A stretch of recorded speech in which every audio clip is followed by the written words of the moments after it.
Welcome back to the Inquisition. We had a few technical difficulties there, so hopefully now we can get Ben in, rocking and rolling, and we'll start the Inquisition. As I say, Simon's working this week. This is his week on, and Casey is fighting with his 4-year-old to try and get him to bed.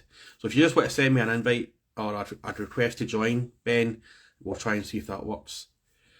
I think I see that now. There we go. Again for joining back, folks. You know yourself, Dasmal. How you doing, mate? Hope you had a great weekend. I hope you have all had a fantastic weekend. It just flies in this now, doesn't it? Like before you know it, you finish working, and before you know it, it's Sunday and time to go back to work again. So I'll just accept it again. Sometimes we can't see each other in the videos, but when it gets uploaded onto YouTube, everybody can see everybody. But sometimes it just doesn't work. Sometimes, which is unfortunate. But these things happen on Instagram. And until we get a technical genius upstairs who's playing some Hell Divers 2 or something, we'll hopefully get on YouTube at some point. But you never know.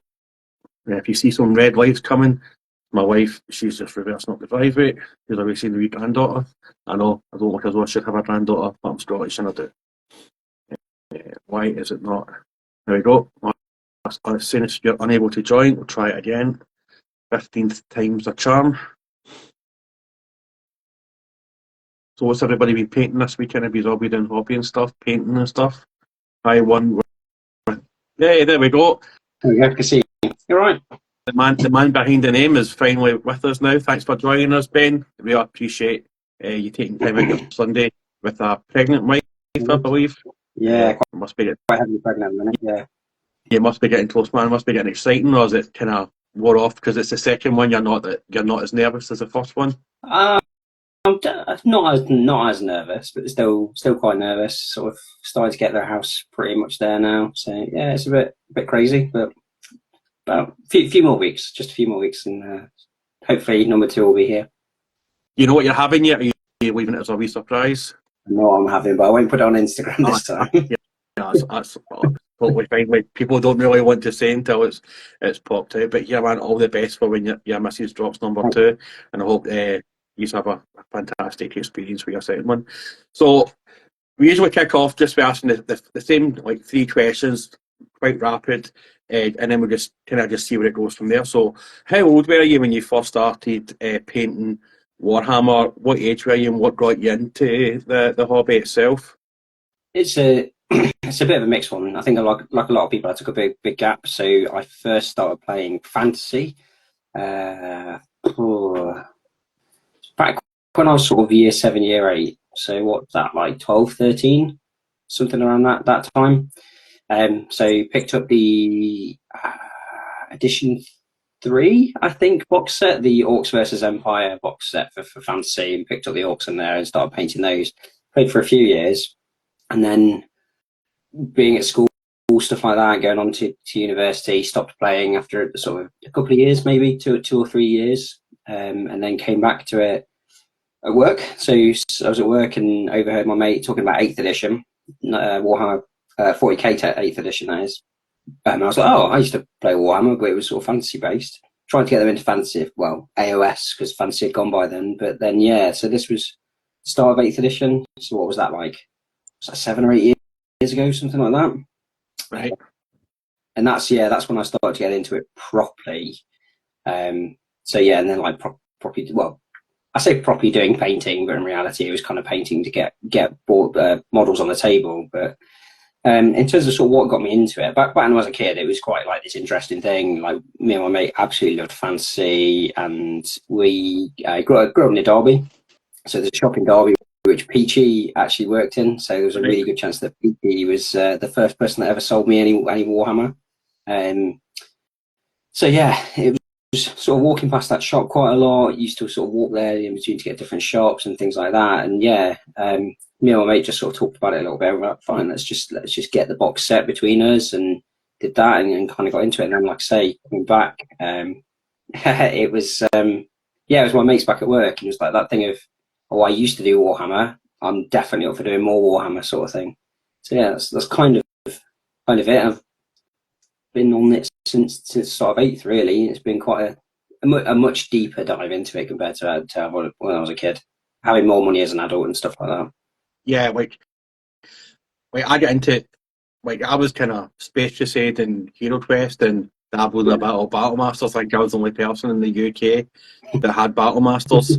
But like I never get into it. Like I'm a big Star Wars fan, so like when people start talking about like 8th edition and 7th edition, that absolutely means nothing to me. So it's good to have like Casey or Simon because they can like banter on about the 8th edition because I'm just like lost with that. They know like specific editions when they were released. So what army is it you're actually painting this now?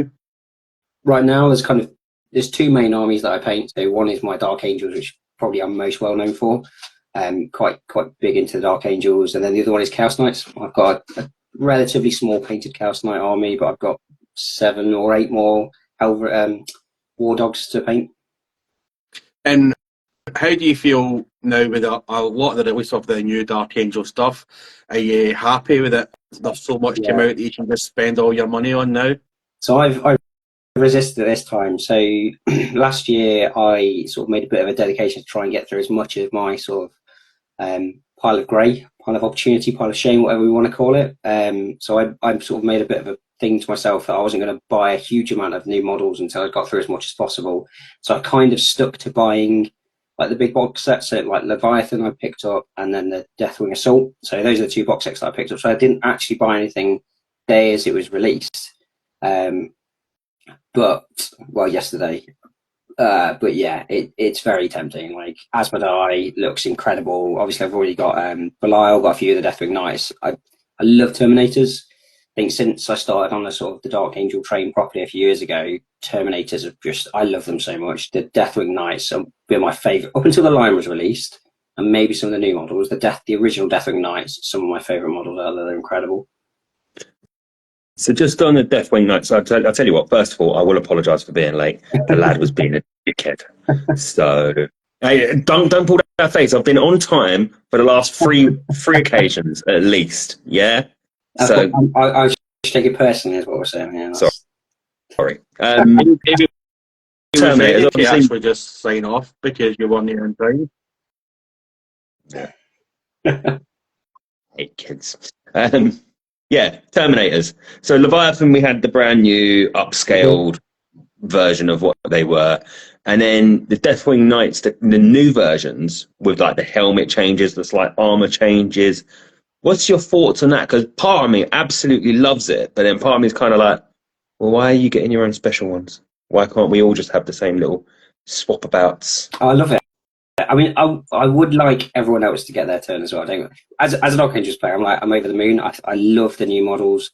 I think they've lost some of the character that was in some of the sort of firstborn ones a little bit. But yeah, I absolutely love them. I would really like to see some of the other ones. Like, so when I first got into 40k, obviously they had the Blood Angels Terminator Captain. And he was one of the first. He came in there the start collecting box or whatever it was called back then. And I love that model so much. I think every chapter deserves their own Terminators. Yeah, yeah, that's right. That's the one that's sort of similar to the Space Hulk one, isn't it? With the big robe and like holding the thunder hammer above him. Yeah, such a good model with a little like bowl cut. That's just such a funny haircut. Typical Blood Angel bowl cut, yeah. So Chaos Knights, Dark Angels, but you've named your podcast after an Imperial Guard rule. I have, yeah. So that was more the sort of the play on words. So the podcast is kind of all about interviewing and things like that, and so it's kind of more the sort of play on words of putting someone in the car, putting them to the firing squad. So I'm going to put it out there. I'm not much of a Guard fan, to be honest. I love Guard armor. Not really a massive fan of Guard in themselves. I've seen plenty of Guard out there that I love, but yeah, it's more the sort of play on words of putting someone in the firing line and sort of firing questions at them. Makes sense. And how did the podcast come about? I mean, I don't think it's something. Obviously, being late, I don't know if you've covered that question yet. But what was what drove you to getting involved in that?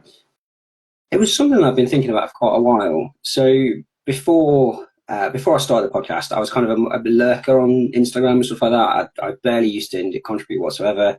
Really enjoyed looking at the content and stuff like that. I used to look a lot through, but for quite a while I was like, I'd really like to start doing a podcast.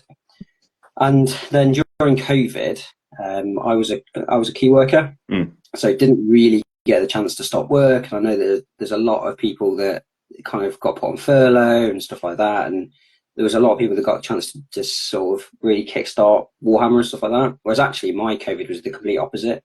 My gaming group was entirely surrounded by work. So we used to go to work, talk about it all the times, arrange games, things like that. And then it kind of just cooled off during COVID because we never used to be able to see each other and stuff like that. So I was kind of, right, I want to start a podcast. I really want to be a little bit more active in the community. And I really want to chat more about Warhammer. I wasn't painting much. I didn't talk about it much. And I was really missing it as a hobby and around chatting like the social side of it. So, yeah, it was kind of a way to reach out to other people in the community and sort of just sit there for an hour and a half, 2 hours and just chat Warhammer and enjoy it that way. So that's kind of the idea behind it. And it's kind of stayed that way, I hope. Yeah, so we've got one question in chat already, and I'm pretty sure this is probably a bit of shade being thrown at you by one of your followers. So one with the hat does 40k asks, whatever happened to your Votan? So the Votan do still exist. So I bought the Votan at the back end of 9th as a bit of a I want to get into painting. So one of the really nice things from the podcast was I get to chat with some of the incredible painters. It's it's a real pleasure to have a chat with them. It's really sort of inflamed a passion in me for painting. So my my pre-painting Dark Angels are sort of green, dry brush a bit, chuck them on the table type thing. Chaos Knights I hadn't started them properly. I had a few, but they weren't properly done. And so my Votan were going to be this the show-off army. So paint them and do absolutely everything I can. So they are still in the cupboard. Dark Angels with the Lion coming out and now all the new models. I'm like, wow, yeah, I'm not sure when I'll get around to them. I've been last week or so I've been considering selling them. So don't know what to do with them yet. There you go, Johannes. So just popping back to your podcast, like you're up to what, episode 30 odd now? Like you've been banging them out quite regularly. Yeah, like 34. Yeah. So like how much, like obviously we know how much rejection you get, but like it does get a bit disheartening when you like reach out to people and then they just don't reach back to you. Like how do you manage to like keep yourself going? Because it is just you. It was us 3 we can bitch about people that don't email back. How do you find how do you keep your head up above water with the rejection that you get? It's a tough one. It's a strange form of rejection. I think there's only been 2 people that have ever said no to coming on the podcast. Specifically said no. One was because they weren't quite sure whether or not they wanted to or not, and then the other one was just too busy, which was actually quite nice that they came back and said no. Because yeah, I must have. I mean, episode 35 will come out in a couple of weeks, and so I've recorded with 35 people. I've probably had 100 and something messages that have been pretty much ignored, and that's always worse. To link it into something that most people know about. It's like if you put in a job application and then you never hear anything back. It's just like anything, even a polite no would kind of be nice.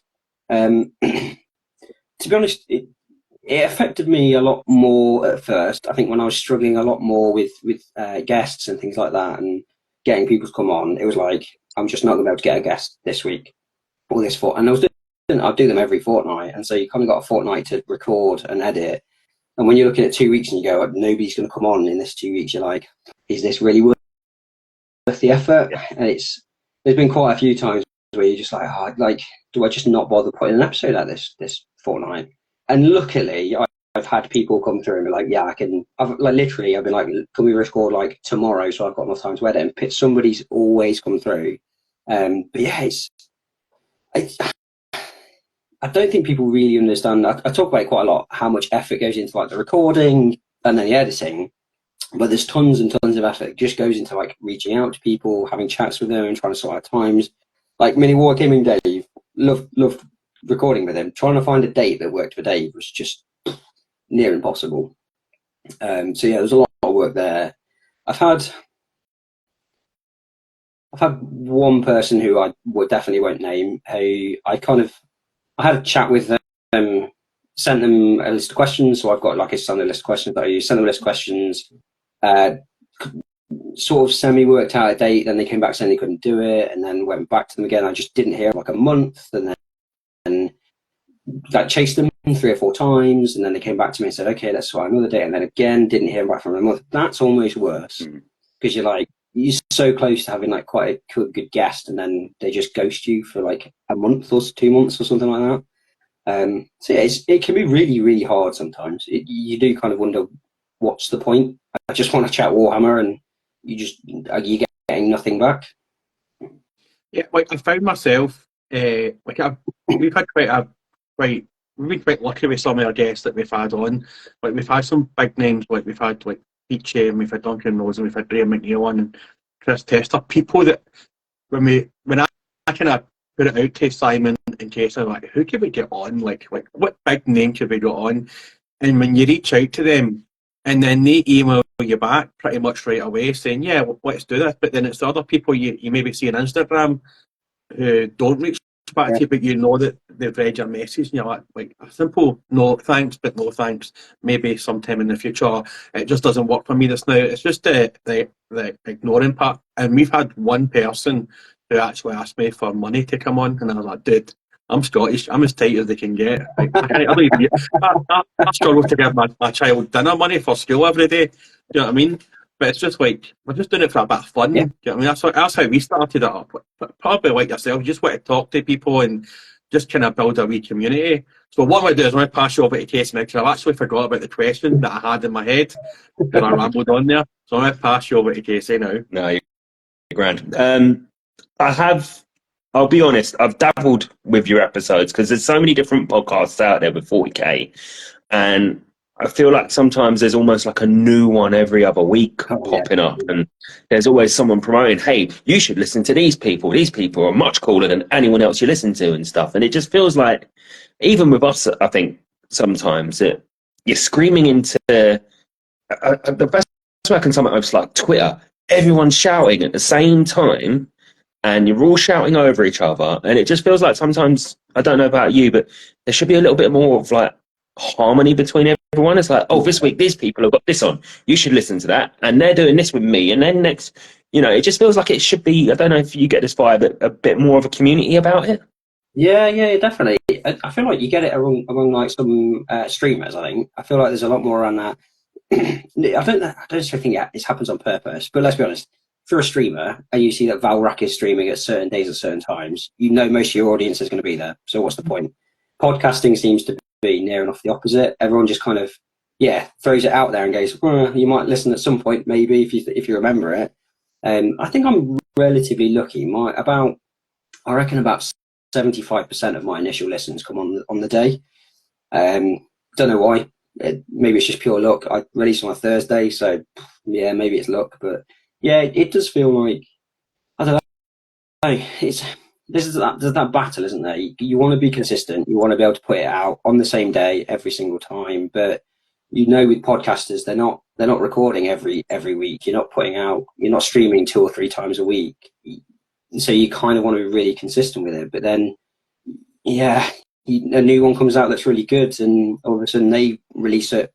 So I release at 5 a.m. on every other Thursday. So they all of a sudden release at 6 a.m. on a Thursday. You're like, well, cool, that's like my audience gone. But I don't know, I've not seen it hindered too much. Okay. I know that me, the Brush Liquor Boys, and the Warhammer podcast guys, we all release around the same sort of time.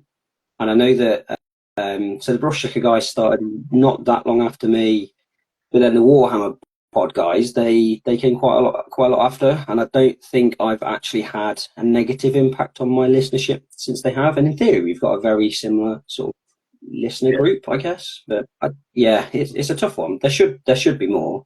I have suggested having an interviewer podcasting guild where we can all just get together in our Discord and just chat it through, and just stop clashing with each other.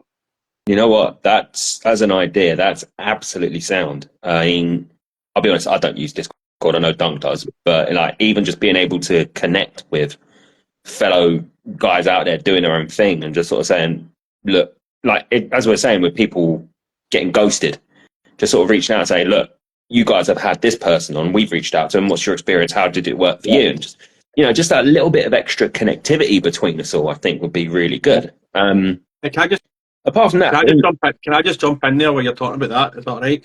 So that's a brilliant idea, because like one of the reasons we managed to get Chris Tester on, who's a Audible narrator and voiceover guy, was because of the Brushwicker boys.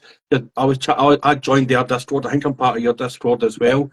And I was just chatting away because they were talking about maybe getting Graham McNeil on. And I said, he'll definitely get back to you, but reach out to him through Twitter. That's the best way to get a hold of him, because he's always on Twitter. And then they said, well, why don't you try Chris Tester? I said, well, we try and do it live because it's just to be different as well. And then people will know it's 7:30 on a Wednesday, every Wednesday, and maybe once or twice on a Sunday we'll do one on a Sunday. And the one that we do on a Sunday is really because that was the only time that could suit Graham McNeil, because he lives in the States. Yeah. So it was like 10:30 in the morning. And I was actually up in Belfast with my wife that night when we were interviewing him, and I was half cut when I was interviewing him. It was a great podcast. I checked that. I asked him a question, and as soon as the question came out of my mouth, I was like, "Oh, why did you ask that question?" But through Discord and speaking to different people, it's good to see when they've got people on as well, because then you don't want to try and have somebody on. I've did it with Daz Mall, where we interview somebody, but he recorded it, but we had them on before he released his episode. And I think with yourself, I know on a Thursday you're put out a podcast, so that's what I'll listen to on a Thursday. I mean, I like to have a wee schedule and stuff. Like, I'm a big Elden Ring player, so Vati, who I follow on Twitter and YouTube, he's released a new lore video for the DLC. He's done a 2-hour lore video for a 5-minute lore for a 5-minute DLC video. So I'm looking forward to watching that. But I think Luriton does stuff on a Monday as well. So I have a wee weeks where I know who I'm going to listen to when I'm working. But back to you, Peng. Sorry, I'm kind of stealing your thunder there. No, don't worry about it. It's fine. And I think that does sound like a bang-up idea, to be honest with you. Just getting something, few chatting away, bouncing ideas. It just sounds like a great way to work collaboratively between so many people who've got the same interest. Yeah. And even then, we could just chat about the same shit. So, I don't use Discord, but I'd be bang up for helping out with that. So, cool. Yeah. So, you were talking about your schedule there, briefly. Like, you record, you edit. How long would you say, from confirming a guest, getting the questions over and back, the whole process takes from start to finish?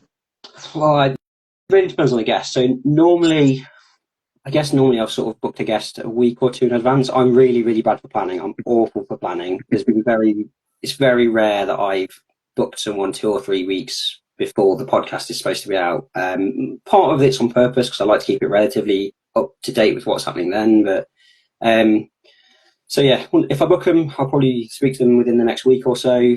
The recording, so I normally record a weekday night at 8:30, something like that. A recording can go an hour and a half through to what did I record the other day? Having a chat with Matthias Paints. I think we were on the phone for about three and a bit hours. The podcast the episode's close to 3 hours. It was a really good episode. Sometimes it's 3 hours, something like that to record. And then, getting it onto the editing table, then you're probably looking at maybe an hour and a half to 2 hours for every hour recorded, something like that. So, I'll normally split it up. So this is a hobby for me. So I have a couple of hobby nights a week, 2 or 3 hobby nights a week. So I try to do it so that I have one record, one edit per week. So that's why it's 2 weeks really, is to allow me to do that. So that's roughly how long. Cool. And I'll be honest with your commenting on just saying how disorganized you are. Guests at Dunk and for Simon, I just turn up and ask questions. If they ask me to help out with guests, and I think, oh God, who do I ask? How do I sort this out? And I panic. But I've been able to get like one or two people. So for me, that's felt like a big deal. Like, I'm contributing, yeah. But don't worry, you're not alone on feeling like that.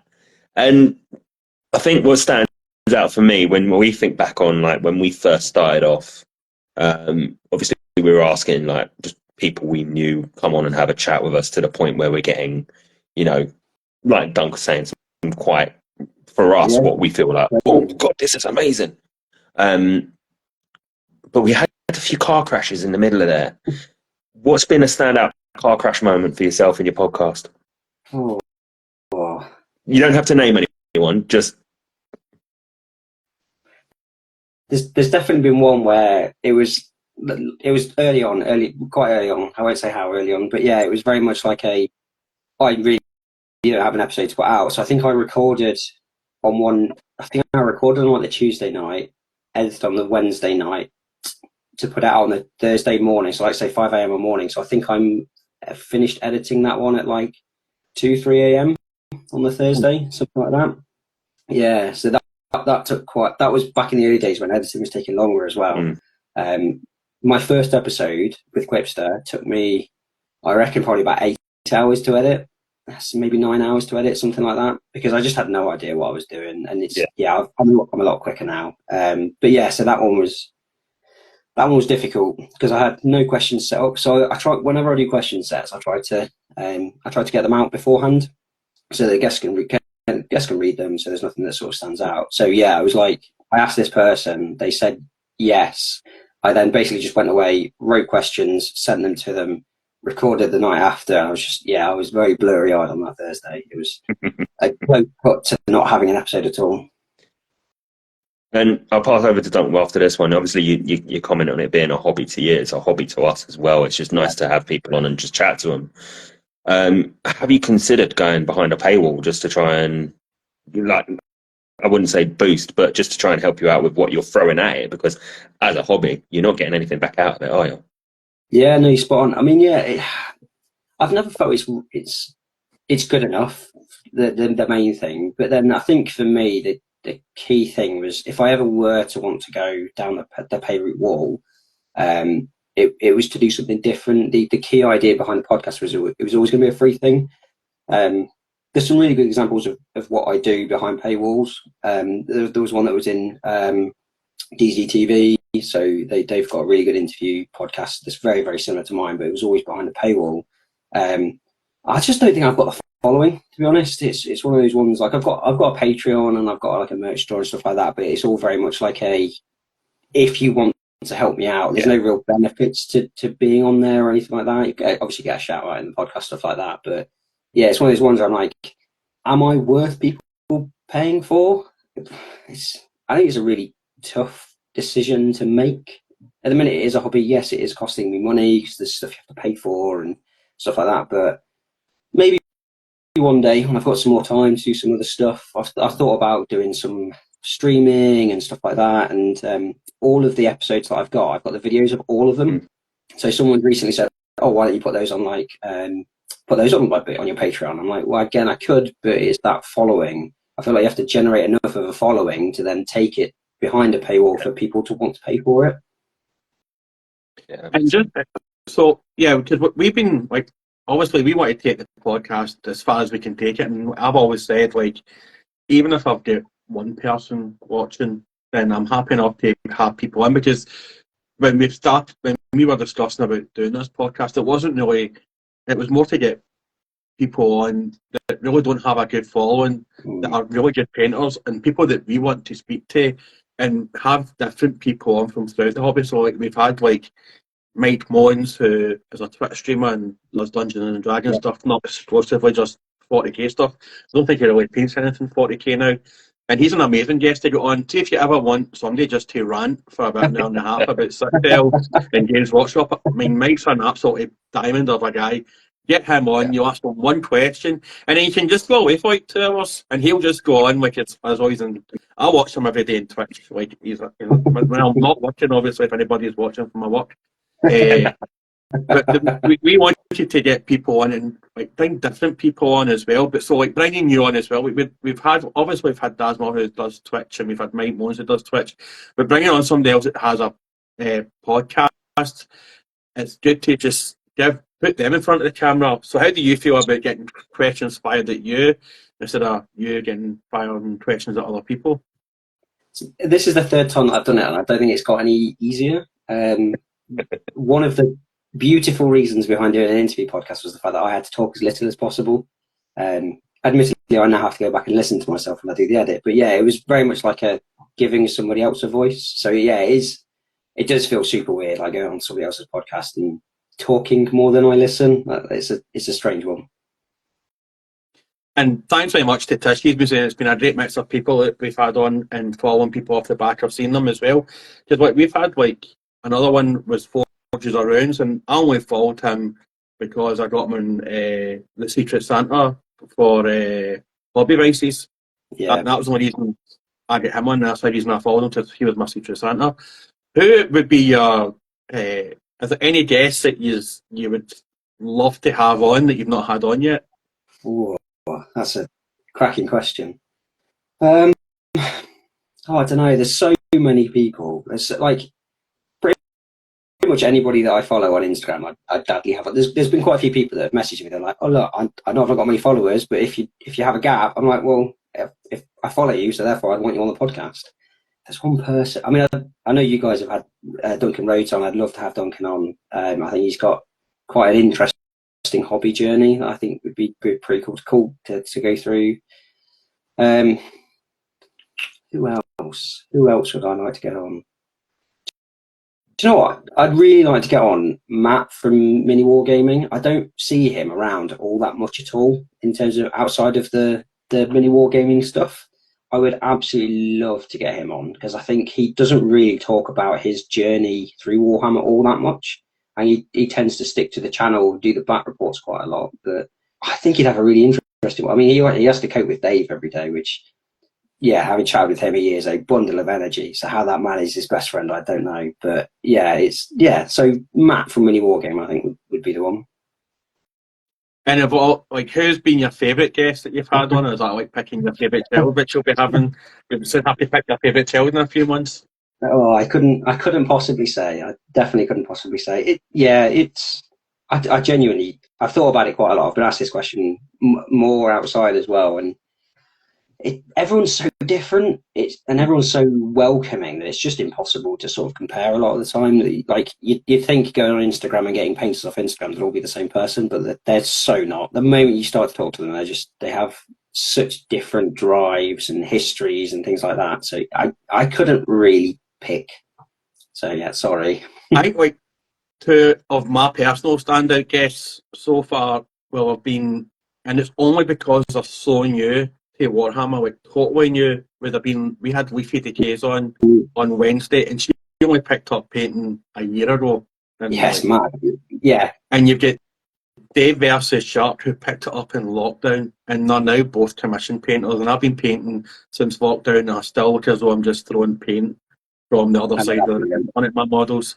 I mean, so I think having those people who had nothing to do with Warhammer or any miniature gaming, like most of the people that we have on, like yourself, started when they were 12 or 13, found drugs, drinking, rock and roll and girls, went away and then came back because they had a wee bit of money and lockdown happened. Like, I mean, that's the majority of the people we've had on. So to have people on that haven't had that road and see where they are now has just been like, it's just mental for me. Like, so obviously your good lady is due to have another baby. Is your missus, does she dabble in the painting side of it, or does she just leave that all to you? Before we had the first, I got her into D&D, and she was interested. She was interested enough to pick paintbrush for about 5 minutes before she was like, no, not for me, not at all for me. I've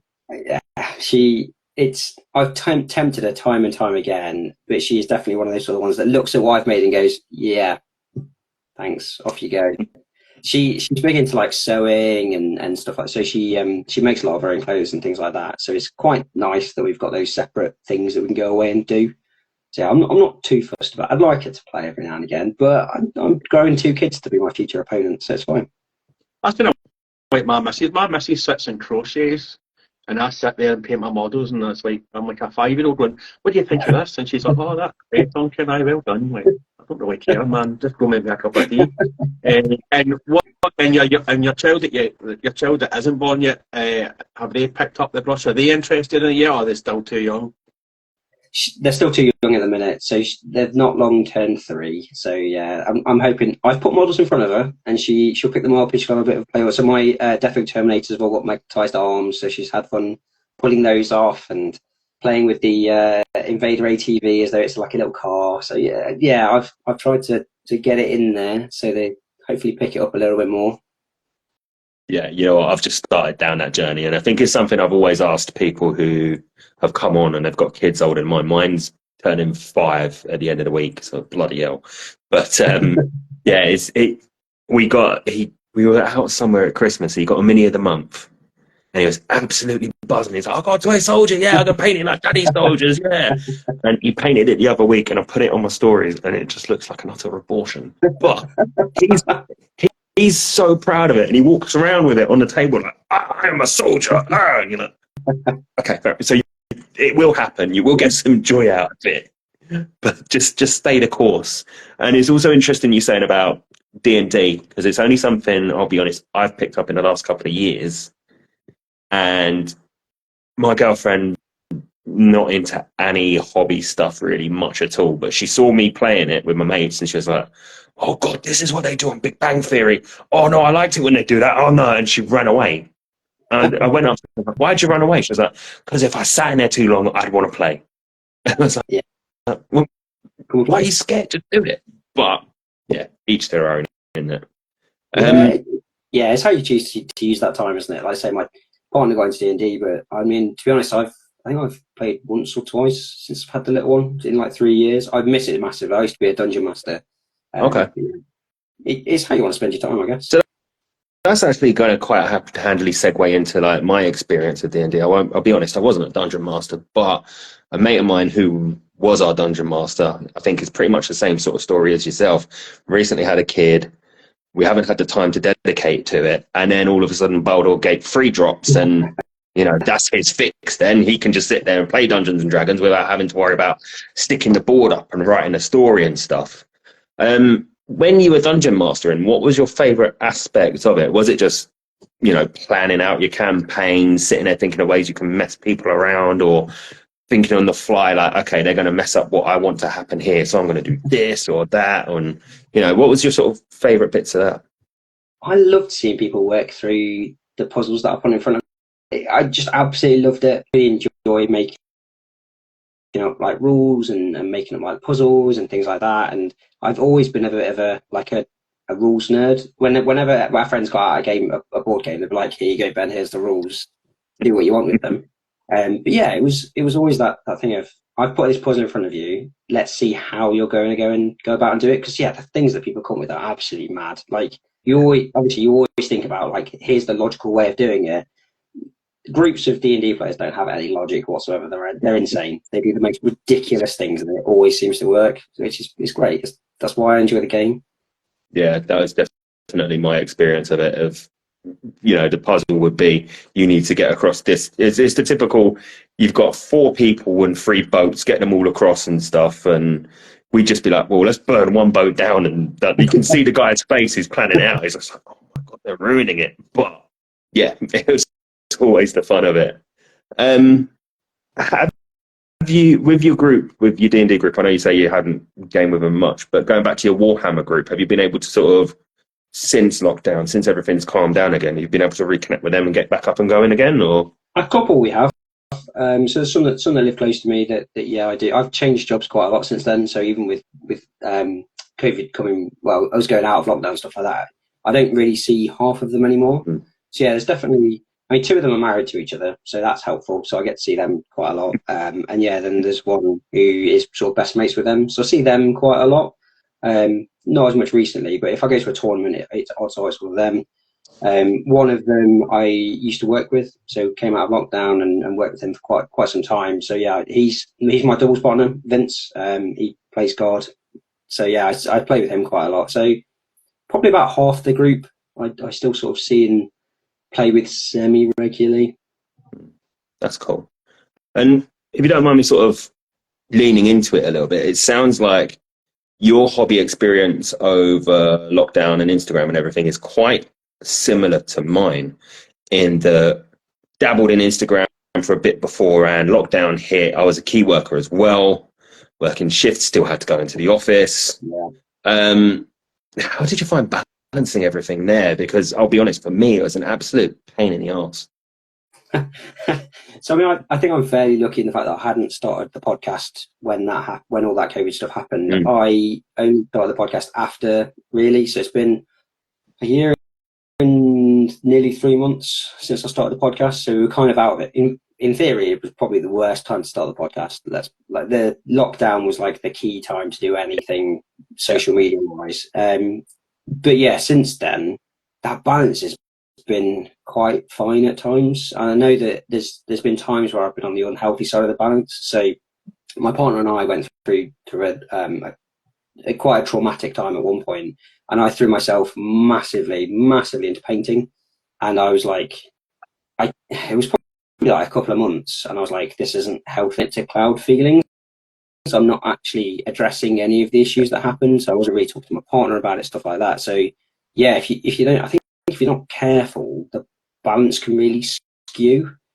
And even now, like I'll have times, I mean, week before last, I think I went the entire week without picking up a paintbrush once, it felt a bit weird. But yeah, it's a really hard balance, especially when you've got young kids and things like that, because they do demand a lot of time.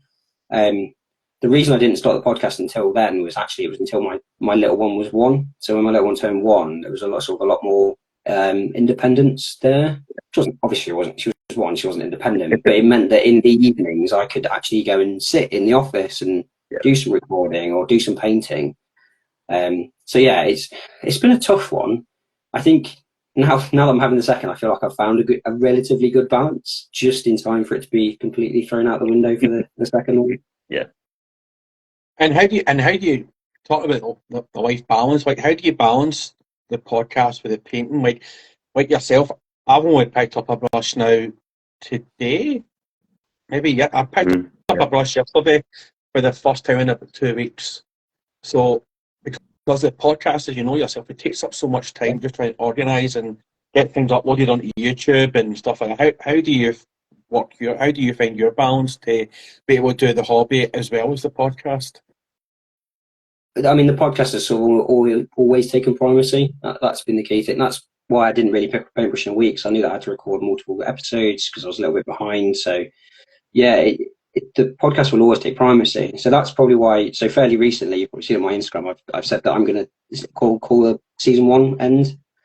So I've got one more episode coming out, and then I'm going to have a bit of a break in theory while we have the second. So when I was thinking about it, there was kind of 2 ways that I could go. I thought I could go really hard into the podcast, go and record like 10, 15 episodes. So I'd have in theory, when they're bored, I'd just have them and just put them out automatically. But I was kind of like, I could do that, or I could call it a day on the podcast for a little bit and enjoy some painting. And that was kind of the route that I went down, because I sat there and I was like, right, how many episodes can I get in between now and the baby being born? I was like, is that really what I want to do? Because I won't get any painting during that time. I won't have any chance to do any playing. I don't think that's what I want, and I don't think I'll enjoy the podcast. So that's why I made the decision. So the wife was like, it's not me, is it? I'm like, no, it's a completely personal decision. There was no pressure on me to sort of drop it from having the second point of view. It was like, I actually want to enjoy other parts of the hobby a little bit more for a little while. Yeah. And like 100%, like, because like yes, you do have to sometimes. Like when I was on holiday, I said to the wife, right, I'm not going to have my phone. I'm not going to look at my phone and my emails for the guests. And I hadn't heard from my mum. I hadn't heard from my mum for about 3 or 4 days. So I checked my emails, and sure enough, Duncan was to text me back, and then that was it. Like I was back on my phone then. But you just get so wrapped up in the podcast and you end up forgetting about the painting. But we're quite big champions on the podcast for mental health. So do you find that the podcast and the painting, or what one do you find more beneficial for your mental health yourself? It's a little bit of a mix, to be honest.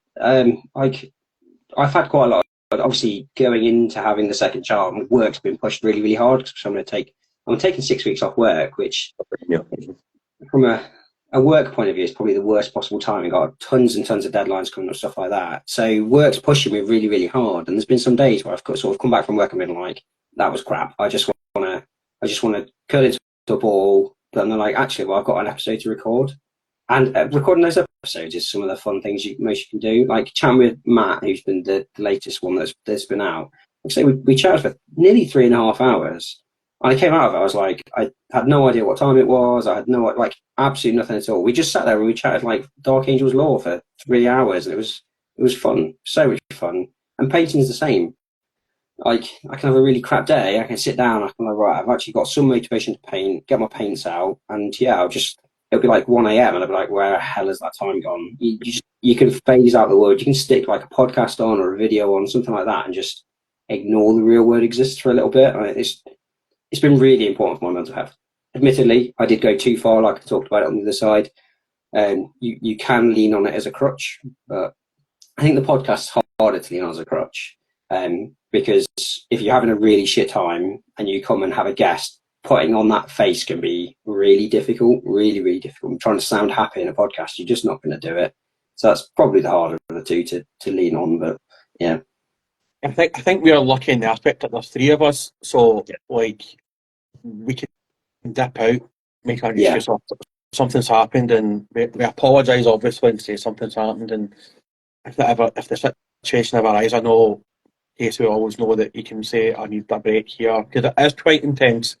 Because as you know, we haven't sent you a sheet of questions. I asked you what you wanted to be asked and what you didn't want to be asked, but other than that, we're just making up the questions as we go along here, wherever the conversation goes, which I feel that we've actually managed to polish over the last 6 or 7 months, and it's actually worked well in our favour, because it is a more natural conversation like you'd have with your friends. Not that I'm saying that people that send pre-written questions are bad, but we've tried to make it different for ourselves. I know I'm digging myself a hole here. It's valid. I mean, obviously I do send those questions ahead, but anybody that's recorded on the podcast knows that 9 times out of 10 I probably won't follow that list strictly. And you kind of get to the end of the episode, like, oh, you didn't ask me that one. I was like, yeah, but you kind of answered it just in natural conversation. So I use that list as it's like a kicker. So if there's only that awkward silence, you're like, at least I've got a question to move on to. But it's kind of a skill that you pick up. I imagine you're the same. You kind of get to that point where you're like, oh, you get to a natural end point in a conversation. You kind of already have a question in your mind that you could move to next. Yeah, like we had 3 questions that we've now permanently retired from the podcast. Is there any questions that you've stopped asking people now through your experiences? Or are we just a complete idiots that just like ask stupid questions and then get them vetoed? I've adapted questions quite heavily, really heavily. Well, obviously when you're editing, it's quite nice because you can kind of sit there and go, that was a really weirdly worded question, or that really led to like a dead end of an answer. So the great example was the last question for every podcast is if you could choose one person to play Warhammer with for the rest of the time, who would it be and why? So when in the very first episode with Quipstar, I said, if you could pick anybody, who would it be and why, for whatever reason you want? And afterwards, Quipstar was like, that was a really weird question. I was like, yeah, it was. Yeah, absolutely was. So that question completely changed after the first episode. So yeah, there's similar questions, but I think I've kind of just adapted them over time rather than retiring them completely. Yeah. We've just put our questions in the bin. Like, they won't ever be asked. Well, they might be. I might ask somebody one of them one day, but I'm trying hard not to. It's a tough one. Yeah, there is sometimes where you're like, there's no point. Yeah, there's no point asking this question over and over again. It depends on the guest. So like, sometimes I'll ask about like building a following and stuff like that. But if you've got someone on that's got like 100 followers, you kind of bring it out in a natural conversation rather than getting someone like Duncan Rhodes or Dave or someone like that to be like, oh, how did you build your YouTube channel? Because they've got hundreds and hundreds of thousands of subscribers and followers and stuff. So I'll adapt it. So certain questions I will take out, not because they're not going to get a valid answer, but it's just more, you're kind of going to get a more polished answer because they'll have been asked it before, or they'll have had a business plan in mind. Like Dave and Matt will have spent a long time understanding how they get to where they've got to and how to grow that channel. Whereas somebody just starting off, it's like, well, they're kind of making it up as they go along at the minute a little bit. Yeah, definitely. And with respect to the questions that you ask and everything, would you say that you feel they're quite standardized in how you've sort of put it across? Did you really sort of sit down and put some sort of thought into, I'm going to ask everyone X, Y, Z, and then go from there? Or is it just proper like tick sheet, 1, 2, 3, 4, 5? Everyone is different in a way. There's some relatively standard questions, like why did you get into Warhammer? It's an obvious Kickstarter. Yeah. So the podcast is broken up into 3 sections. So one is like about Warhammer, what got them into Warhammer. So yeah, it's always what got you into Warhammer, what's your favourite thing about the hobby, because it's just really nice to talk about those sorts of things.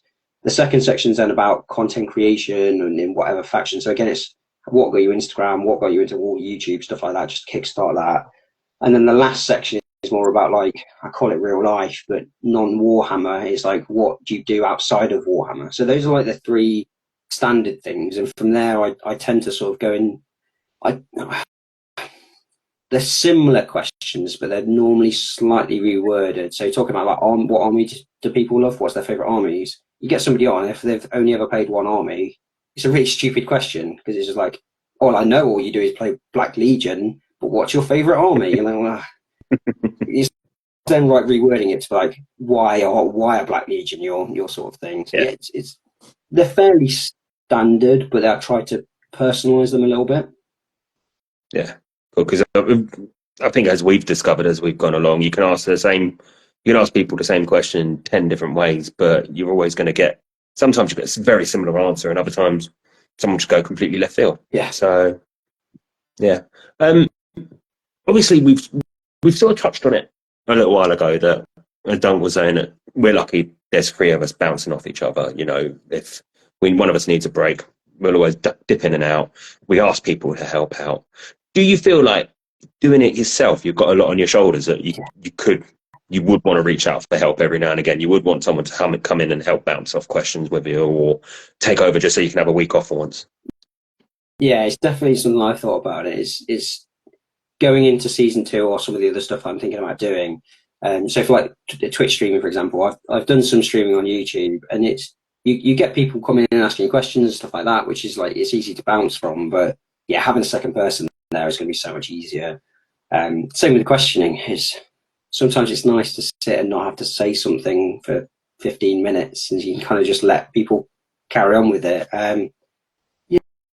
Yeah, there's definitely been weeks where I've been like, I can't really bother to record and edit this week, but I know that I still want to get one out every 2 weeks. So you kind of have to not record. The recording's easy. The editing can be a real pain in the backside. That can be the thing where you're like, I don't really want to do this, but I've got an episode out tomorrow, because I normally edit the day before it's supposed to be out. And yeah, that's where I could really do with a second person to edit this for me this week. And I hope you're not looking for a transfer, Casey. no, you know what? Ben seems that he's got it locked down, and that he's got his format and everything, and that seems more organised than the chaos that we've got of just jumping on a live and ripping it and sticking it on YouTube. That for me seems, I like the easy life. It looks easier than it is. Behind the scenes, it's very chaotic. It's very much, everything's quite last minute, and yeah, a lot of messages pinged around and things like that, just trying to guess it. There is chaos, definite chaos there. And with your editing and everything, because it's something that we've talked about before, is sitting down, properly recording it, editing it, and just trying to get my head around that sort of system. And I'll be honest, I just don't care. So for you, like, how much research did you put into it all, and like having to spend the time on learning the equipment and everything that you use? You know, how much Have you time did that take up? Not a huge amount, to be honest. Obviously, one of the things that I really said when I got into it was if I'm going to do it, I want to make sure the audio's right. So I've got one of the first things I bought was a fairly decent microphone. It wasn't ridiculous amounts of money, but it was a fairly decent microphone.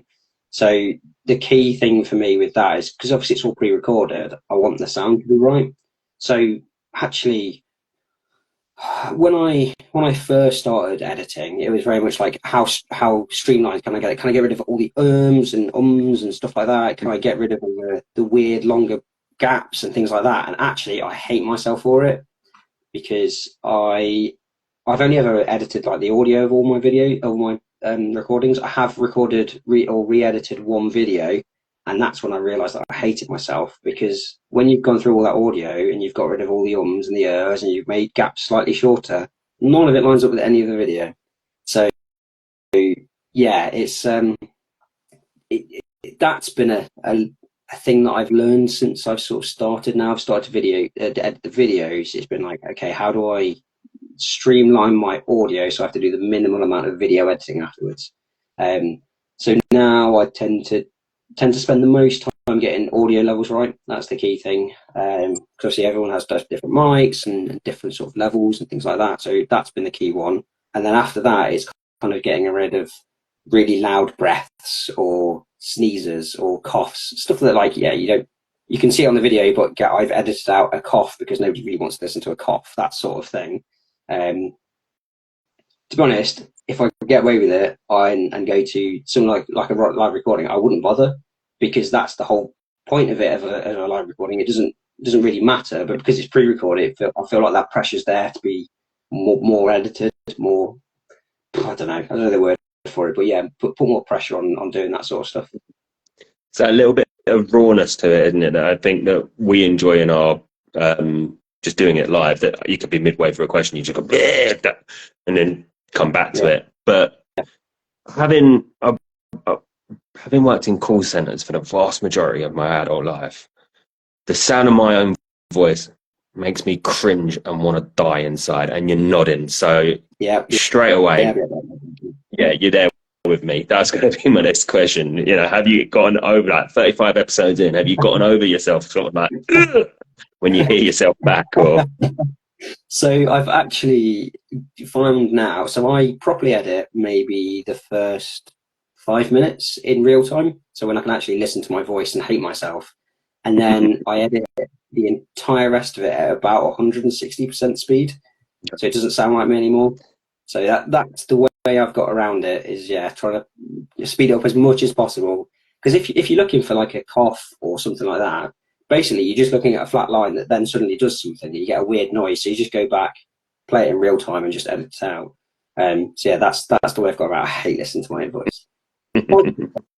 I don't talk that much, so actually, if I'm in a good mood and stuff like that, I'll actually spend a couple of hours effectively laughing at somebody else saying funny things. That's the pleasure of it. Yeah, I worked in a call centre for a good bit of time myself, and I remember the first time I got a call pulled, and I was like they were doing call coaching, and you hear yourself speaking all the time, but it's when you hear yourself on a recording, you're like, yeah, that's going to sound What's that awful? Yeah. Like, the reason we do it live is that we are just, like, all three of us are absolutely useless with technology, I would say. Simon's like 60, 70 years old. And he's if I say when he watches this back, and we're at the kind of whim of our IT guy upstairs, who's my son. So depending if he's speaking to me or not depends how quickly our YouTube videos go. Because he wasn't speaking to me there for about 2 or 3 days, and the video only got uploaded onto YouTube about an hour and a half ago. So yeah, like, I would love to be able to go to like YouTube, because that's what we've been talking about, is maybe going to YouTube and doing it live there. Because I'm now restricted to 60 minutes, so I now have to come out and then give the guy upstairs more work to do to edit it and put it together, and he's pure raging. He's starting to charge me money for doing it now as well. But just going off the podcast and that's now, when you're relaxing and you've had a hard day podcasting and doing your job and raising your child, what type of crisp does old Ben like to chew on of an evening? What's it at the minute? I don't know why. An all-time Ben, favourite. Ben, what I'm going to do is I'm getting the countdown because my hour's There going we up, go. right? So we'll rejoin. So you've got about a minute to think about your crisp, and then we'll come back to it, right? Curse So yourself see if I mentioned got a it minute there, folks, didn't you? when we come back on. Thanks very much, folks. See you in part 2. Curse yourself. And we're back for part 2, people, thanks to the lovely people of Instagram. And I think this is a good point to say, Instagram, please, with a cherry on top, give me back more than an hour. We're friends. Let's be friends again. Hopefully you'll be able to see us this time. If not, we'll just continue. We'll see what kind of crisp he likes, and then other questions will follow.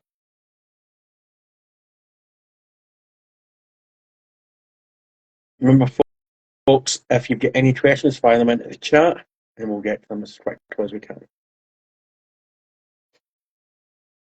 Can you hear me? See me all right, Ben? No. He's left.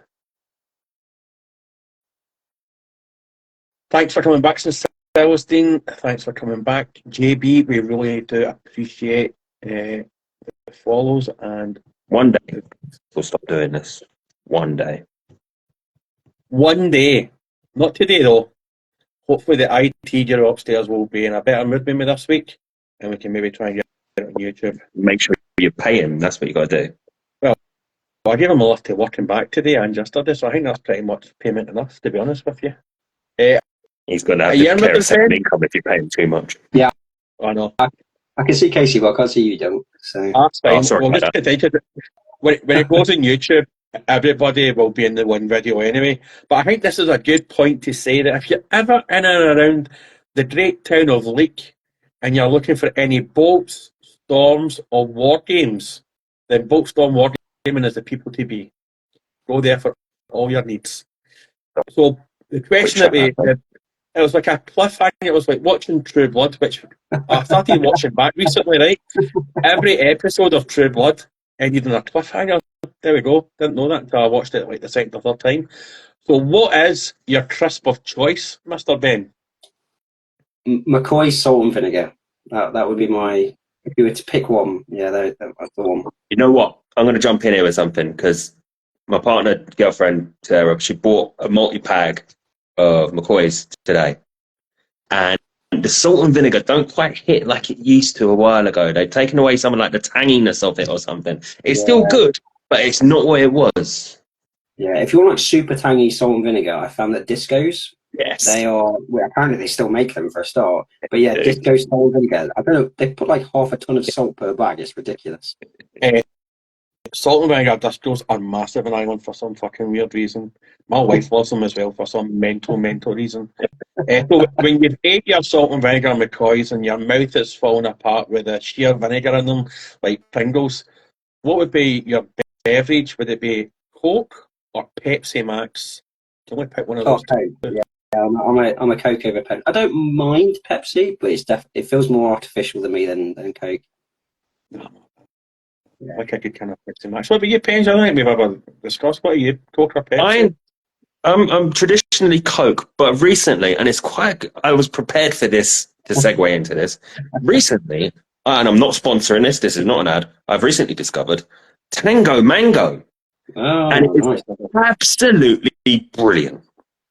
You know, I'm not paid by Tango, but I recommend it. Yeah, come on, The Tango Paradise Punch is really nicely run, by the way.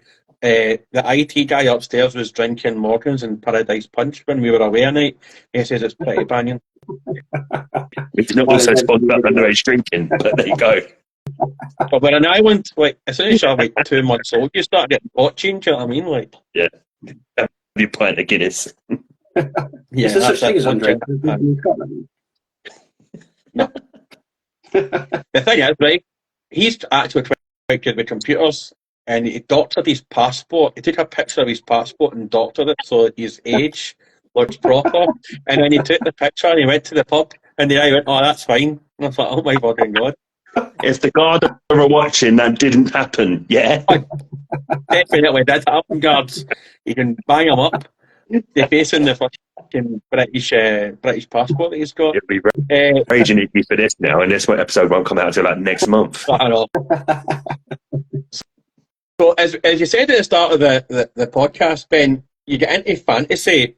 Are you interested in getting back into like the Warhammer Old World or anything like that, or Age of Sigmar, or is it just 40k now for you?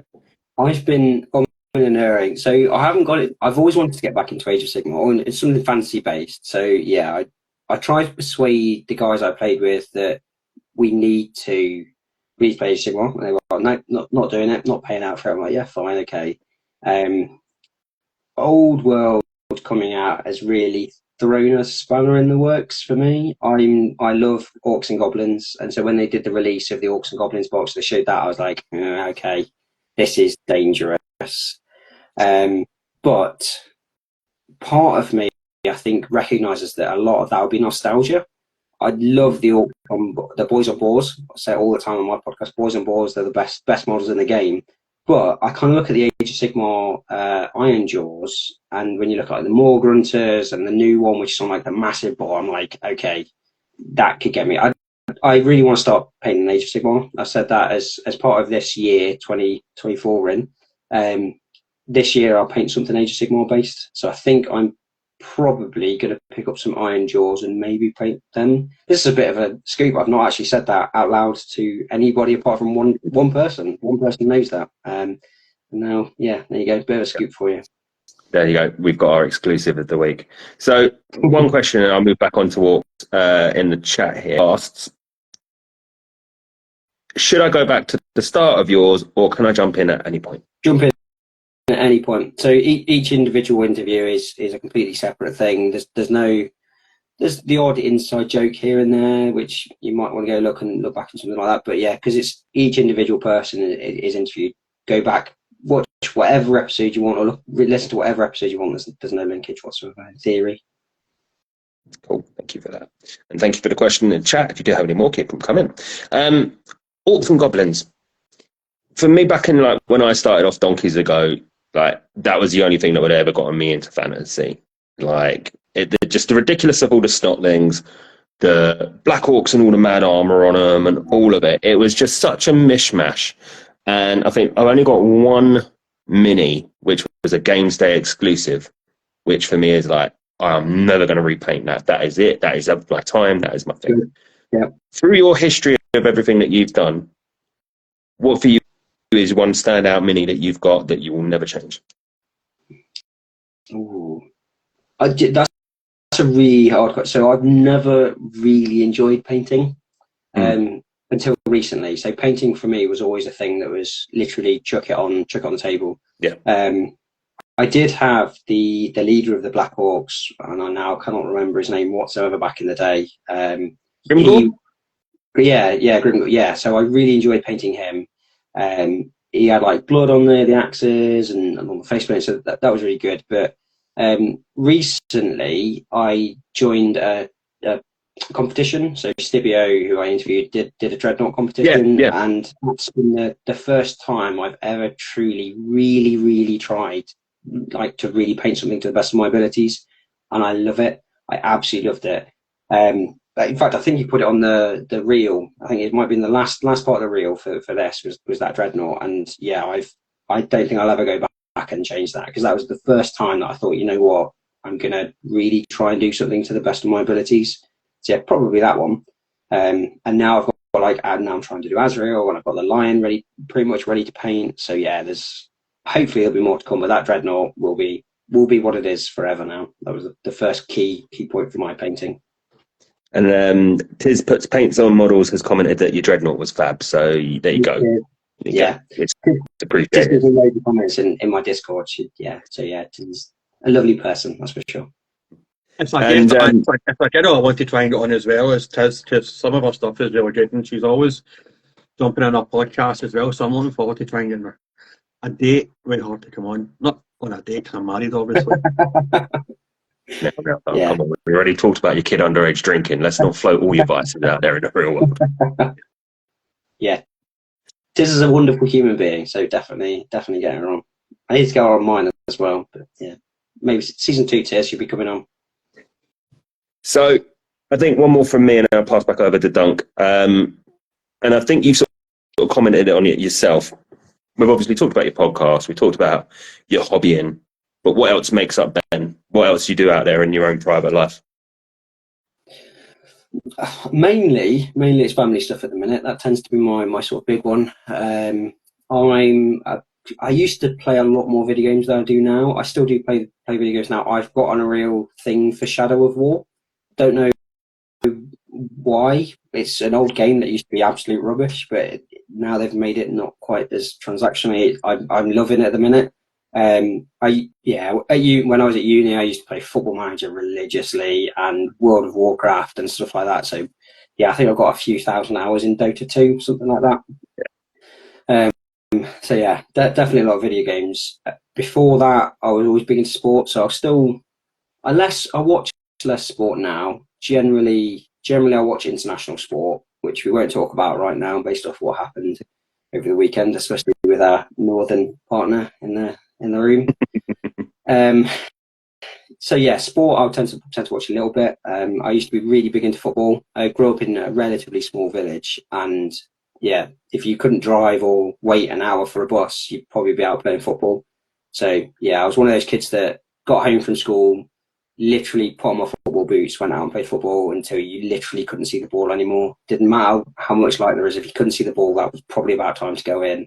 And we did that 7 days a week, every week, from when I was at primary school all the way through to sort of even at uni. So I tore my cartilage when I was 15. I had part of my cartilage removed. So since then, I sort of suffered a little bit. But yeah, even through to uni, I played a lot of football. Not so much at the minute, but yeah, that's kind of it. Yeah, a lot of looking after a 3-year-old though. That's a lot of running around after toddler. That's for sure. And who's your football team then? If we're talking about football, who's your team? Derby County, the worst team in the history of the Premier League, in the history of Europe, arguably in the top leagues. But yeah, for my sins, Derby County are my team. I thought so. Well, how you got on at the weekend? Did you get through the weekend? We lost 2-1 against Barnsley at the weekend. But we're having a good season. I think we're second in the league, third in League One, something like that at the minute. I mean, it's nice to have a football team after what happened 2 years ago when we nearly went bust. Yeah, I always remember Darren Bent playing for you. That was mental. Yes. Yeah, we've had some mad players over it. Leon Osman used to play for Derby. Tom Huddleston. Yeah, Bentley came in.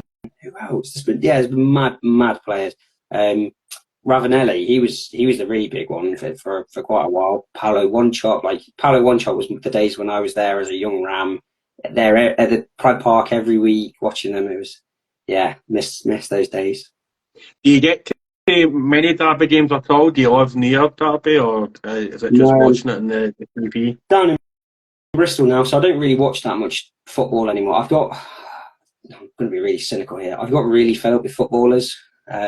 It feels like over time footballers have changed their breed quite a lot. I think footballers could learn a lot from rugby, that's for sure. I don't even watch that much rugby, but yeah, I tend to watch England games. I should go and see Derby more. Yeah, now I'm in Bristol, like Derby playing, well, they've had 1 or 2 games in Bristol this season because Bristol Rovers are in the same league as Derby. Yeah, I was just me and my mates were discussing this. I was discussing with my mates. I think we were watching. It was either Arsenal, Liverpool, or Man U, Liverpool in January or February.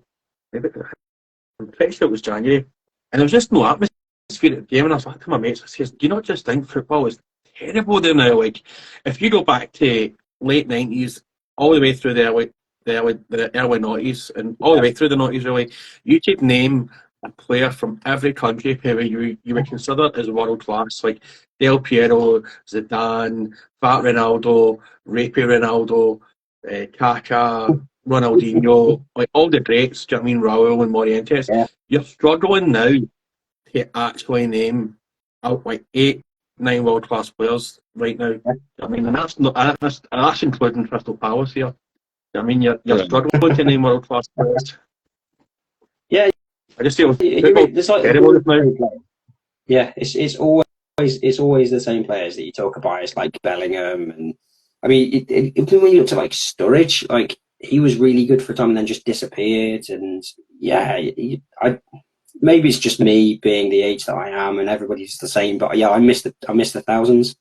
I miss having the likes of Paolo One-Chop and Fabrizio Ravanelli and Carbonari and like the really sort of big names that Derby had. And yeah, you do. It feels like you do talk about the same people. I mean, you look at the best player, like it's Ronaldo or Messi. But what's the point in thinking about anybody else at the minute? Like, Messi won the World Cup, but he didn't necessarily have the best year. Apart from that, he still won Best Player of the Year. You're like, well, how? Like, this is just crazy. I mean, if you look back to going back to Pepsi here, not this stream sponsored by Pepsi, but if you remember the old Pepsi adverts, it was always the top tier players, even the drug mule that is Rio Ferdinand. Do you know what I mean? Like you had the top players in that wee stupid like 3-a-side competition they did in the boat with with Cantona doing like being the referee. You couldn't have adverts for that now. There's just not enough players. In my opinion, you've maybe got Mbappe, Bellingham, De Bruyne, and a push Salah. But I wouldn't say there's any more world class players out there just now in football. Don't know what you used to think about that. I think the game's changed, really, isn't it? Like in the last 20 to 30 years. Like I've got a WhatsApp group, and one of the guys that's in it joined in here a little while ago, and I know he watches us on YouTube, so name drop you, Sean. But like we were always saying that the 90s, you'd have football Italia on a Sunday afternoon, and it was amazing. And then the 98, 2002, 2006, the World Cups then were elite. And it was just name after name after name. Yeah. And like just finishing watching the World Cup this year, although it was good and it was entertaining, it wasn't like as standout as like many of them have been for the past 20 or 30 years. And yeah, as Dunk said, I go to Palace every home game and I suffer.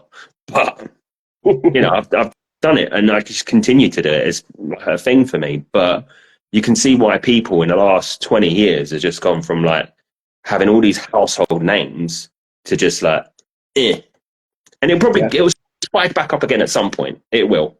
Like the next 10, 15 years, we'll probably go back to what we were a little while ago. But until then, we're just in the rut of it, aren't we?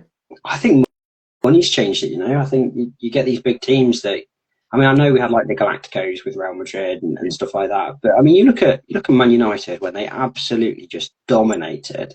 You look at that squad and they had Darren Fletcher in centre mid. Like, who would have thought a team with Darren Fletcher in centre mid would have dominated the Premier League like it did? But it was just kind of the way that the teams pulled themselves together, and yeah, they had these sort of superstars dotted across sort of everywhere. Whereas now you're like, okay, so you look at like Man City and you go, well, yeah, okay, Arsenal are doing quite well, but I mean, Man City for a long time, they've got a ridiculous squad. So you're kind of like, cool. Who else do I care about? Nobody really. My mate James, who's not on Instagram or YouTube, so won't even watch this. There's no even point saying his name. He blames Pep, and he blames Pep for everything because, like, as we're discussing, he's like, you can't name strikers now. There's no strikers out there.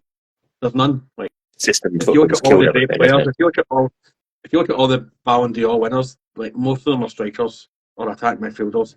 You don't get that now, which is fine. Like.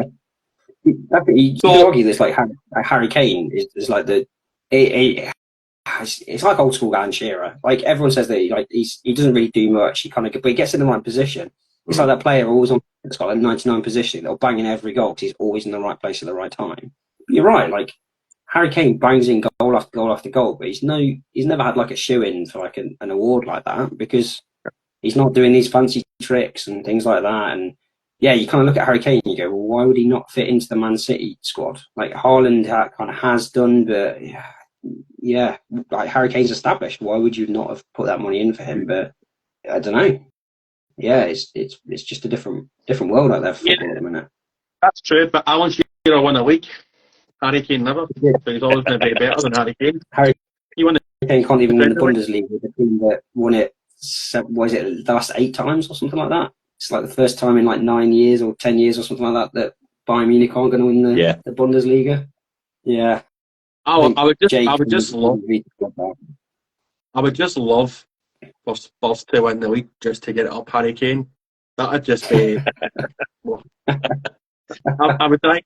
Not that I'm not anti-Spurs or anything. You know what I mean? It's just like he left to go and win something, and he's potentially going to win nothing.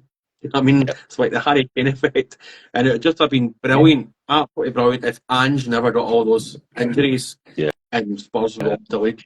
Do you know what I mean? Like I think Spurs have been done with injuries. Like so, just jumping back onto the Warhammer situation. That's what the podcast is about. Yeah, that thing. Yeah. This is what happens in our podcast. We end up just like talking about pure mental stuff. Because we were talking to Lucy DeCase about like lifting weights and all that in the gym and making coffees and all that. Which I've got no idea about. So. I can lift my stomach and that's about it. As a Dark Angels fan, would you have liked to have seen? Because I've asked a few people this. I think I asked Paint Party Scott this, and I'm just always interested to ask Dark Angels fans about this. Would you have liked to have seen like a Fallen range come out of like specific characters in the Fallen? Would you have liked to have seen them come out? I'll throw it in there. You get a Luther mini as well. I mean, definitely a Luther mini. I think so, and I might be wrong on this. I think we may see it come in the future. So, obviously, spoilers for anybody that hasn't read anything to do with Luther or anything like that, but obviously Luther escaped, and there's been rumours going around now that the Fallen are finally becoming en masse. So for a long, long time, the Fallen have kind of appeared here and there, and they've created war bands. So I won't spoil the Lion book because I've already done that on my podcast. But if you go and read the Lion book, there's kind of a bit about a Fallen creating a war band in there. So there's a lot of that, but the Dark Angels en masse haven't really been seen before. And so, yeah, this idea, the fact that they're going to be en masse and Luther's escaped, and so in theory they've got a leader out there that can be. There could also be, when you look at like Cypher, so it could be Zahariel, who was the chosen Cypher of Luther, but admittedly the sort of end of the death kind of changes that a little bit. Again, no spoilers. But yeah, I think there's a really good chance when you look at all the love they're giving for Dark Angels. There was every chance that they could have just got rid of the Fallen. They could have brought Luther back. It could have been forgiven by the Lion, and it could have all been good. But they haven't, and they've given hints about them massing. So I think that there could be an opening for a future Fallen release, which I'd be, as a Dark Angels fan, I would be very annoyed by all the heresy, but at the same time, as a Chaos Knights fan, I'd love to see the Fallen come out. And yeah, I think Luther could. It depends on which Luther you get, because spoilers. Luther was kind of abandoned by the Chaos Gods when he was fighting the Lion, and then he gets really apologetic, and you kind of learn about a lot more in that in the book with Luther. So it's whether or not you get that version of him, because in theory he's gone back to sort of being the person that the Lion knew, or do you get this souped up like Primarch level? Because if he wounded the Lion, and the Lion was supposed to be like one of the best 1v1 Primarchs out there. So the fact that you had this non-Astartes, just slightly enhanced baseline human, get up to a Primarch level, they must be beastly. So yeah, if we can get that version of them, I think that would be awesome. Yeah, I kind of get what you're saying, but remember, Imperial Officer managed to pretty much kill Horus with that Amethyst. Like, yeah. You know what I mean? Yeah. Like, in the later book, he does talk about like the souped up Luther, and I mean, maybe he did, but yeah, the Lion for me is always this pinnacle of 1v1, and he was 1v1 versus Luther. So, I don't know. Yeah. I hope he's like souped up. He's had like loads of like chaos runes on him at one point and stuff like that. There was a really interesting bit in I can't remember which book it was, but basically there was a librarian that got taken back to Caliban, and when he found out what Luther was doing from seceding from the Imperium, he like attacked Luther, and basically all of the power got absorbed into these runes that were like basically painted onto Luther's skin, and he was just I think if you get him right, he could be a proper badass. And just going on to the lore a wee bit, you must have been like, obviously the Lion comes back, and obviously the Dark Angels were executing fallen brethren. How raging would you have been to be one of those fallen who was executed like 20 minutes before Big L woke up for his sleep? Oh man. Because every of them was not all of them then just forgiven. Like Davy Johnson there was just executed for heresy, but then was like all his pals were forgiven, man. Oh, that'd have been, oh, by the way, Big L, we just murdered somebody that you've just forgiven. That'd have been raging, by the way. That's like getting executed. It's like getting executed in death row and then getting a pardon 10 years later when they found out it was the you that done it. I mean, it depends on the fallen. The chaplains, the interrogator chaplains, haven't been disbanded. Asmodai is still the master interrogator. There are still fallen. Again, if you look at the Lion book, there are still fallen who are fallen, rather than being one of the risen. So the Lion was very clear that he would give forgiveness to those sons who have repented and weren't necessarily aware, or even were aware. So this will be a little bit of a spoiler for the Lion book. That one of his risen in that book actually knew about the sort of Luther's group, the Order, firing on the Lion first, but the Lion still took him back into his fold because he'd sort of changed his ways since then. So yeah, they're all still fallen, which can be executed and should be. And so yeah, the Raven Wing Deathwing all still exist to hunt down the fallen who won't repent. It's kind of like hedging your bets, and then in your deathbed, basically believing in God just in case something happens, which is pretty much the route I'm going down in my life. To be honest with you, I'll be in my last breath like, God, I'm sorry, please forgive me for everything. And then you're sorted, that's you in heaven. Right, Casey, over to you now before I descend into madness here. No, you know what? Praise to Catholics, the same thing. It's like you're told all the way through, you're damned with sin, but on your deathbed, if you say sorry, you're all right. So I agree with you. So just thinking about you big into like obviously your Dark Angels, and I'm with your heresy books, and I know this is something we've commented before on a chat, but for me, gone through all those first Horus Heresy books and then Descent of Angels drops. And for me, that was like a bit of a sucker punch. Like it did not feel as good to me as it should have done. And I know people have said stay the course with them, and you'll catch up. But what was your thought on that? Because it did for me feel like it was just a bit like, here's the big build up to the heresy kicking off. It's kicked off. Now all of a sudden you're back to the start again. You're on Caliban, and then someone's put an atomic bomb on the Lion's dropship, and Luther fuck off. It just felt like a bit of it just dragged me down a bit. Did you get that, or?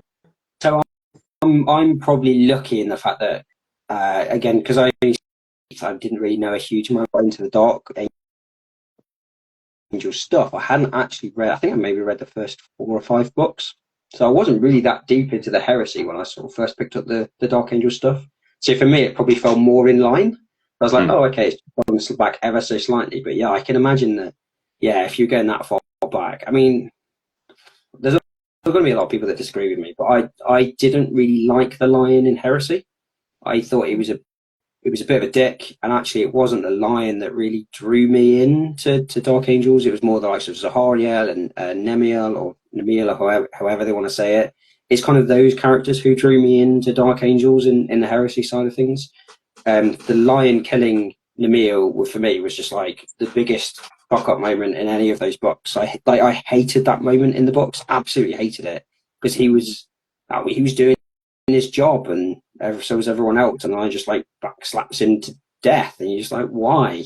So yeah, I think if I'd have read more of the Heresy books, it would have been like why we go back here? This is a weird story, but I was lucky in the fact that it fell in the right timeline for me. I think for myself, sorry, Casey, just talking about Nemiel and Zahiriel, I think it would have been better if they two had fought each other. Kind of like, because they were kind of brothers in a way. Like it would have been like a Horus Heresy thing, like brother versus brother, and Like that would have been like a fallen angel versus like a proper angel. I think that would have been a much better, for me, narrative for the Dark Angels. But that's just me.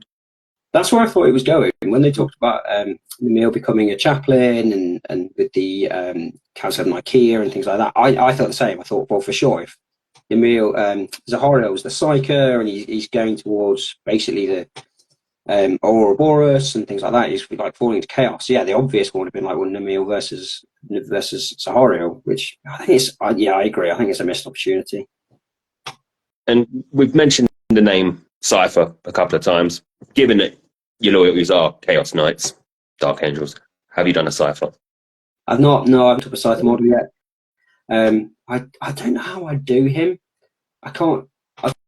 I've tried to sort of keep up with the story of him and stuff like that. There's been a few bits that I've missed in terms of his lore, but I'm kind of fascinated to see which way he goes. There's been some really interesting theories about him and some of his abilities that can be linked into the Lion Sword and things like that. But yeah, I'm kind of waiting a little bit. I think I want to do that model justice. I'd like a new Cypher model. Yeah. I think that would be cool. I want new Grey Knights models. That's what I want. I'd love seeing new Grey Knights models. To be fair, absolutely would love to. I think the new Terminator models really lean in towards doing a new range for Grey Knights. Yeah, because the scale of them at the minute compared, obviously we've got all the Primaris stuff, and then you've got the tiny Grey Knights still, haven't you? Just a bit silly. Yeah, but look at like if you put the new Terminators next to the Grey Knight Terminators, and you're like, well, they're supposed to be like the most badass. Apart from Dark Angels, they're supposed to be the most badass like Terminator like force out there, and you look at me, and you go, they're Diddy. Yeah, pretty much. And I suppose that's probably something that they'll correct with the next Dark range that comes out, because they need a refresh. But some really cool things with Grey Knights, really, really cool things. So, and I know again we might have answered this question, but just going back to obviously everything that you've done. Is there one mini for you that stands out above all others that you want to paint, that you want to sit down and you want to do? I know you mentioned obviously that you've got your lion sitting there, you've got a few other bits. Is it just it's the lion, or is there anything else out there that you look at and think one day? The lion's the obvious answer for me because I've still not painted him. I absolutely want to paint him up. If we ignore the lion, it depends on what book I'm reading or listening to. I really love the Eisenhorn books, and so Eisenhorn I think is one model that I'd quite like to get my hands on. I do love the idea of having like an Inquisition force.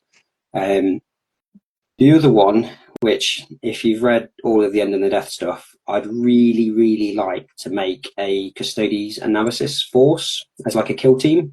So just a small like kill team Custodes force that's led by, I mean, in theory it's led by Valdor, but yeah, maybe another one. Yeah, maybe that. Eisenhorn. Let's go with Eisenhorn. And of all the models that you've painted, what one would you like to repaint again for the first time? Ooh. It's like being asked, would you, if you couldn't have watched it, would you rewatch Predator? Yeah, it is. So do you know what? Me and Gates talked about it quite a lot. It's the Blood Angel Captain, the old one in like the Terminator armor with the thunder hammer over his head. I'd really like to get that model and repaint it again. That was one of the first models that I painted when I got into 40k, and I feel like there's so much bling on him, and I think I could do a much better job than I did at the time. That's for sure. But yeah, so that one. Cool. But I'm going to ask you two questions. I don't think we've ever asked anybody these questions, and these will probably be my last two questions before Kato asks his last question or two. What range of paints and brushes do you use, and why do you use them? That's a good question. So predominantly I use Citadel from a paint point of view. I think they're quite a nice range. I use Vallejo for my priming and basing because I using through my airbrush. I've just loved the Vallejo air ranges. I have got a set of the phase 2, whatever it's called, thing 2 of the 2 thin coats. So I really want to give them a go. I've heard a lot of good things about 2 thin coats. So yeah, I've got a set of those, which I won on a charity thing. Thank you, Lady King. So that's in terms of paints, mainly Citadel. In terms of my brushes, I've got a relatively cheap set that Warbay shop sent me. So they sent me as a bit of a taster. So I use those as sort of my workhorses. And then I've got a set of Artist Opus brushes. I've got them for Christmas from my parents. So yeah, those brushes are so wonderful to use. They're so clean. They're so sharp. Absolutely love the Artist Opus ones. It was one of the things that I asked my community for was, do expensive brushes matter? Like, is there much point to it? And the sort of the main consensus was yes. Like, actually, brushes can make a big difference. And now I'm using them. I think I agree. Weirdly enough. So yeah, I think both of them. Makes a lot of sense because I mix up like all my stuff. I've got like I've got the old Citadel brushes that you always get, and like always the freebies in the magazines and stuff that I batter to death. Yes. And if I want something to look nice, then I'll break out a fancy brush. So when you actually do get around to your painting, do you listen to your own podcast or do you listen to somebody else's? I do not listen to my own podcast, that's for sure. I listen to it enough through editing for me, so that, yeah, definitely not mine. There's a mixture of things that I listen to. So, I mean, I've already spoken about the Brush Liquor Boys. Absolutely love their podcast. I think they've done an amazing job of it, and they definitely deserve more recognition for that one. So that's definitely up there. There's so many. There's so many. I mean, Two Girls, One Pot. Those girls are so funny, so funny. Again, they've got a Discord and they bring that joy into that as well. God, there's loads of podcasts. I could keep going on podcasts for ages. In terms of sort of like YouTube stuff, but obviously the Inquisition as well. I obviously listen to them. Yeah, obviously us. Yeah. Weirdly on YouTube, I don't tend to watch a huge amount of 40k. I tend to go for narrative stuff. So I really enjoy the mini wargaming narrative series, be it 40k or Age of Sigmar. And yeah, generally I'll kind of watch a little bit more Age of Sigmar than I do 40k. Maybe that's just a sort of past in me, but yeah, that tends to be the way. Generally, if I'm not recording, we'll sort of link in with the VT boys, Vanguard Tactics. I love chatting with some of those guys, and I'd love to chat with them some more. Jake is one of my favourite human beings. If you've not had Jake on here, highly recommend it. He's such a wonderful human being. Had a really mixed past, and there's really, like, Warhammer really brought him through it, and it was wicked to talk to him about that. Yeah. So yeah, I think after my shader through it, I'm in Friday. I don't think they'll come on our podcast. Yeah. Jake will. Jake's always up for it. So cool. And last one from me tonight. And again, this is one I don't think we've ever really asked. But you're not hobbying, you're not recording your podcast, you're not doing anything else. What are you sitting down and watching on telly? Depends really. So at the minute, right now, I'm watching the latest series of Only Murders in the Building. I'm really bad for like murder mystery type stuff. So I love the new versions of the Miss Marple ones, so like Death on the Nile and things like that. Absolutely love that stuff. I'm hooked on it. I'm really bad for like trash TV. So Taskmaster, I've watched every season of Taskmaster. Absolutely love Taskmaster. Yeah, and Only Connect. That's my other big one. Love a bit of Only Connect. Love a bit of Only Connect. Proper gets you thinking, and it makes you feel like absolute shit when you don't get anything right. Yeah. And then that one pops up, and you're like, yes! Like University Challenge, same thing. Yeah. To this day, there's one music question on Only Connect, which was Fantasia. I got it on the first clue. I was like, yes! I might remember that. That was like four or five seasons ago, something like that. But I still remember it to this day. I must have a different definition of trash TV to your trash TV, because my trash TV would be Love Island, Vanderpump Rules, The Real Housewives, Selling Sunset. Oh, that's trash TV. That's trash TV for me. So